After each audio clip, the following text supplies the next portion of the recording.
اللہ تعالیٰ کر سکتا ہے، کوئی مشکل نہیں. ہوا علی کل شیء قدیر، اسے ہر شے کی قدرت حاصل ہے. لیکن اصل بات جو ہے میں آپ کو بتانا چاہتا ہوں، یہ ہے سائیڈ ایشو. اصل ایشو ہے فلسطین کا جو شروع ہونے والا ہے. بھٹی دہکے گی وہاں. ظاہر بات ہے کہ اگر کوئی بہت بڑا اقدام ہو جاتا ہے فلسطینیوں کے خلاف، اور اگر واقعتاً مسجد اقصیٰ اور قبۃ الصخرہ گرا دیے جاتے ہیں، جو طوفان اٹھے گا عالم عرب میں، یہ حسنی مبارک ہو یا شاہ خالد ہو یا کوئی اور ہو، یہ نہیں روک سکتے اس طوفان کو. نوجوان خون اٹھے گا، غیرت اور جو بھی حمیت ہے. مسلمان ان پڑھ سے ان پڑھ اور بالکل بے دین، وہ بھی مسجد کی حرمت پر کٹ مرنے کو تیار ہو جاتا ہے. مسجد تو بنا دی شب بھر میں، ایمان کی حرارت والوں نے، من اپنا پرانا پاپی ہے، برسوں میں نماز ہی بن نہ سکا. وہ چاہے کانپور کی مسجد سے مسلمانوں نے جانے دی ہیں، چاہے وہ شہید گنج کی مسجد تھی مسلمانوں نے جانے دی ہیں، چاہے نماز نہ پڑھتے ہو. لیکن یہ جو حرمت اور یہ جو حمیت اور یہ غیرت ہے، اس سے جو طوفان اٹھے گا یہ ہوگا اس ملحمۃ العظمی، اس کی طرف پیش رفت ہو رہی. کتاب الملاحم سے احادیث کے حوالے سے کہ جن جنگوں کا حوالہ دیا حضور نے، پیشن گوئی کی ہے، اس کا نقطہ آغاز تھا خلیج کی جنگ. صدام حسین نے اسے کہا تھا یہ مدر آف وارز ہے، ام المحارب، یہ ایک جنگ نہیں ہے. اس کا نقشہ بھی حدیث میں موجود تھا، پیشن گوئی موجود تھی، اس وقت بھی ہم نے شائع کی تھی. لیکن اس میں جو جنگ اب ہونے والی وہ الملحمۃ العظمی. ملحمہ کسے کہتے ہیں؟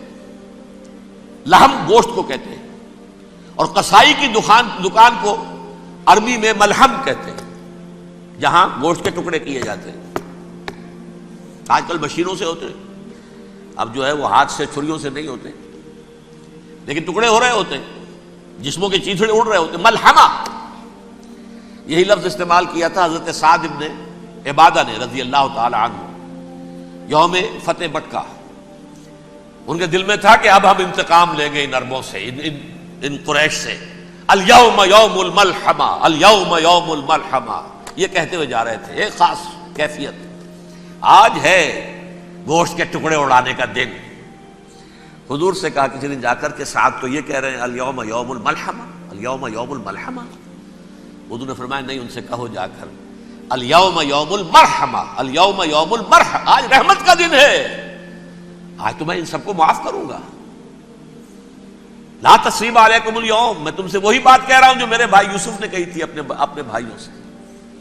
اذهبوا فانتم الطلقاء، جاؤ تم سب کے سب آزاد.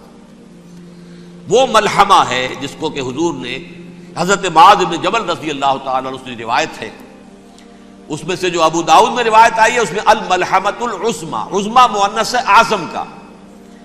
آپ کہتے ہیں جنگ عظیم اول، جنگ عظیم دوم. عظیم کا باپ ہو گیا اعظم، سب سے بڑا، اور اس کا مؤنث ہے سب سے بڑی، عظمی.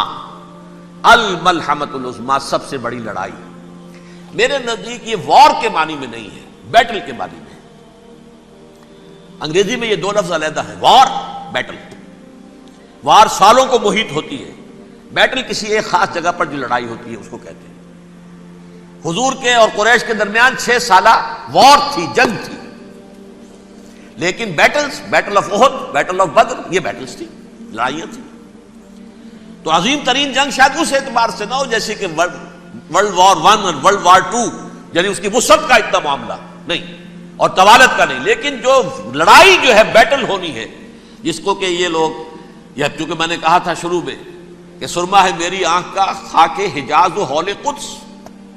نیو ٹیسٹمنٹ کی آخری کتاب ہے the book of revelation, revelation of saint John. اس میں آرمگڈون کہا گیا ہے اسے. ہر مجدون، یہ عبرانی لفظ ہے. ہر کہتے ہیں اونچی جگہ کو، سطح مرتفع. مجدون میگیڈو، میگیڈو ایک وادی ہے، مرتفع، وادی مرتفع. یہ ہے واقع لبنان، اسرائیل اور شام کے درمیان جو ٹکڑا، جو ٹرائنگل بنتی ہے، یہ ہے. یہاں پر بڑی جنگ لڑی جائے گی، اور یہ جنگ صلیب ہوگی جو کہا ہے بش نے، یہ جنگ صلیب. سیکنڈ ملینیم شروع ہوئی تھی تو پہلی صلیبی جنگ ہوئی تھی. 3rd ملینیم شروع ہوا ہے، یہ 2nd صلیبی جنگ ہے، یہ کروسیڈ ہے. اور میں اس مرتبہ امریکہ گیا تھا تو پہلی مرتبہ مجھے وہاں ایک رسالہ ملا ٹرمپٹ نام کا. یہ امریکہ کے جو بہت ایکسٹریمسٹ قسم کے پروٹیسٹنٹس ہیں، یہ ان کا رسالہ.